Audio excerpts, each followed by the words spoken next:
Hello friends, welcome to Lakshmi Tulasi vlogs. Friends, ఈ దసరా నవరాత్రుల సందర్భంగా తాడేపల్లిగూడెంలో ఉన్నటువంటి శ్రీ శ్రీ బల్సులమ్మ అమ్మవారిని ఈ 9 రోజులు అయితే చాలా బాగా అలంకరిస్తారండి. ఇంకెందుకు ఆలస్యం, చూసేద్దాం రండి ఫ్రెండ్స్.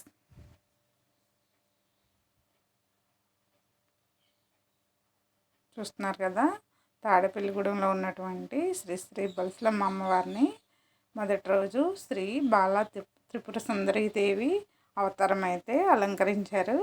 మరి ఇంకెందుకు ఆలస్యం, చూసేద్దాం రండి.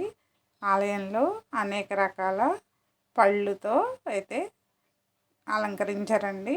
ఈ నవరాత్రులు 9 రోజులు రోజుకో ఒక రూపంలో రోజుకో రకంగా అలంకరిస్తారు. చాలా అంటే చాలా వైభవంగా చేస్తారండి. చూద్దాం రండి ఫ్రెండ్స్, చూశారు కదా ఎంతో వైభవంగా ఎన్నో రకాల పళ్ళతో ఎంత అందంగా అలంకరించారో చూడండి ఫ్రెండ్స్.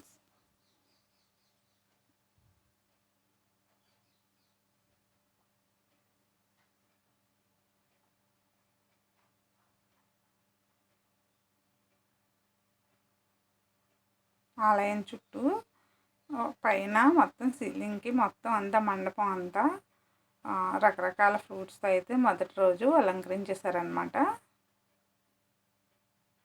ఫ్రెండ్స్, నా వీడియో నచ్చినట్లయితే ఒక చిన్న లైక్ అయితే మర్చిపోకండి. అదేవిధంగా కొత్త వారైతే సబ్స్క్రైబ్ చేసుకోండి ఫ్రెండ్స్. మరింత మంచి మంచి వీడియోలతో మీ ముందుకు వస్తూ ఉంటాను.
ఈ శరన్నవరాత్రుల సందర్భంగా ఆలయం అయితే అసలు ఖాళీ ఉండదండి. చాలా అంటే చాలా వైభవంగా ఈ పూజలు అయితే జరుగుతాయండి.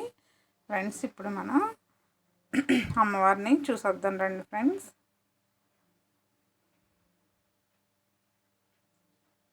ఇది అమ్మవారి ముఖద్వారం లోపలికన్నమాట.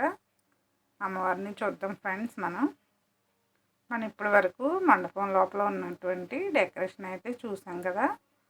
ఇదంతా మండపంలో ఉన్నటువంటి డెకరేషన్ అండి. ఇప్పుడు మనం అమ్మవారిని దర్శించుకుందాం. చూడండి ఫ్రెండ్స్, చూసారా ఫ్రెండ్స్, తాడేపల్లిగూడెంలో ఏం చేసినటువంటి శ్రీ శ్రీ శ్రీ బల్సులమ్మ అమ్మవారి కృపా కటాక్షాలు మనకి ఎప్పుడూ ఉండాలని ప్రార్థిస్తున్నాను ఫ్రెండ్స్. Bye friends. మరింత